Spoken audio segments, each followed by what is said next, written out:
Hello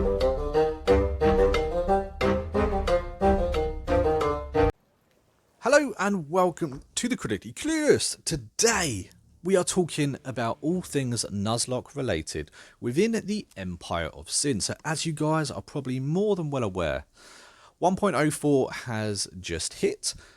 We've had with it a number of interesting updates, a number of things to make the game harder, especially on boss difficulty. I'm quite excited about this. It's definitely a harder game than it was before, and with auto resolve, it means that the game is going to be moving a little bit quicker now too. For the last update that we had, 1.03, I made a challenge up for the Nuzlocke rules, and I kind of implemented it within the last update, so I'm going to be doing exactly the same thing this time round too. I'm going to be looking at doing a Nuzlocke rules challenge too. So within the number 1 in the very first ever challenge, I don't think anyone managed to complete it, which is interesting. It's very interesting because I had a number of people message saying that, it was a great idea, that they're gonna have a go at it, and I'm not sure too many of them actually completed it, which is interesting. But a couple of those things have been patched now. So for instance, when the Nuzlocke challenge 1 was up and running, we could do some fast traveling. We could do a lot of fast traveling. Obviously, that was in my rules not to use. We could also manipulate and trade with the AI. So we could get their unique weapons, and we could also manipulate them into basically making us whiskey. We could sell them swill, buy it back as whiskey. It was amazing. The money was incredible. Of course, you can't do that anymore either. Plus, I also had a rule with no safe house rushing. Now, although you still kinda can do that, they have kind of addressed that. It's not as easy to find the safe house, for instance. So that's interesting too. But we're going to scrap all that and we're going to do it again. We're going to go on challenge number 2. Hopefully make it harder. Not too hard, but hopefully it should be challenging.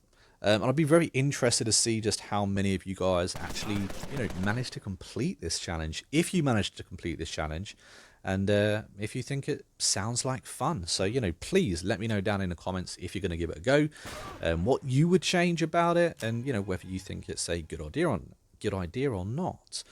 So, first rule number 1, no boss. Now, let me clarify on that, because obviously you have to start the game with a boss. What I mean by that is, play your game with your boss, pick whichever boss you want, but as soon as you think you're in a position to pop your boss away, you've got a couple of gangsters, you got a little bit of money, maybe you got a couple of weapons or something like that, put your boss away, because once you start getting notoriety, they rank up, and they rank up quick, and because of their abilities, they get so many kills. They kind of become an overpowered cannon within the game. You don't need them, honestly. So rule number 1 is no boss, which basically means after a couple of months of in-game play, once you've got a little bit of money rolling in, maybe you got some more rackets, maybe you got a couple of gangsters, just pop your boss away and have it on your toes with your underboss or whoever else you got at the moment. Rule number 2, I think it would be really interesting to only use melee weapons. The reason I think it's interesting is because I'd done a pistol and melee last time. It went really, really well, but I think having to actually physically run up and hit whoever it is, especially at the beginning of the game, it takes a lot to get those first kills. It really isn't easy. It's a big grind. It's going to slow down your game quite a bit. And you're going to be in the thick of the battle with every character that you use, meaning you're probably going to lose quite a lot of characters. For me, this is just going to add to the fun of the game, so that's why I've kind of popped that in there. Rule number 3 is no pausing. No pausing of any kind. You can pause the game to have a look around the map and see where everyone is and plan your attack and stuff like that. Well, I'm saying maybe you should do that in real time. Don't pause the game, because it does give you a massive advantage that, really, do you actually need? I don't think so. So we're going to pop that out there too. Number 4 is going to be no boss rushing, no safe house rushing. Actually clear out the rackets that the boss has. Make sure you get every single one of the rackets before you finally take on that last safe house.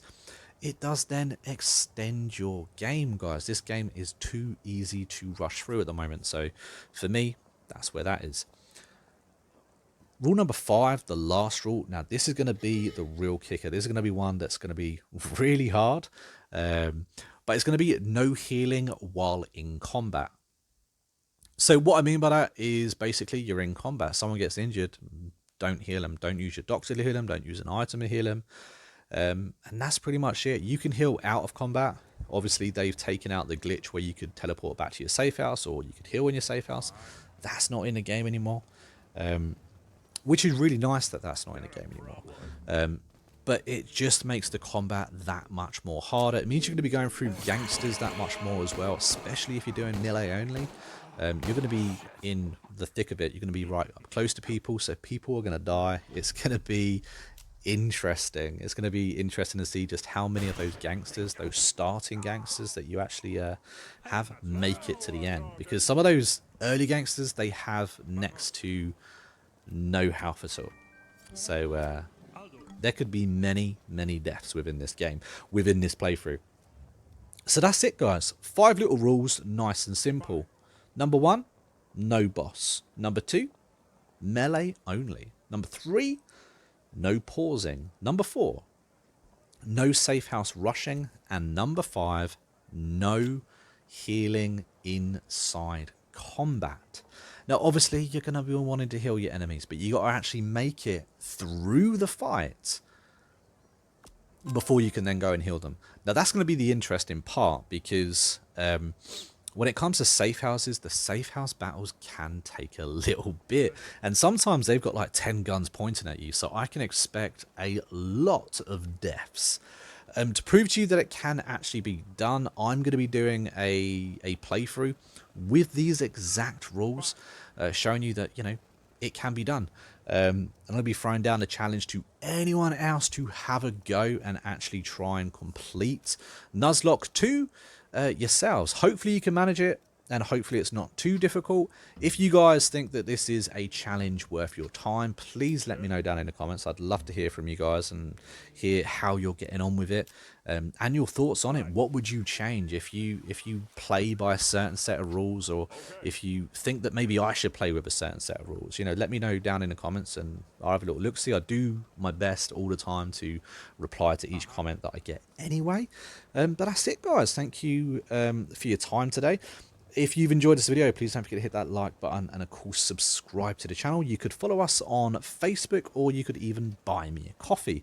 All the links will be down below in the description. I'll put the rules down below in the description as well. But that's it, guys. I hope you give this a challenge a go, and I'll be very interested to see just how many of you manage to make it. The melee kills, they're not easy to grind out. So good luck, and I'll catch you in the next one.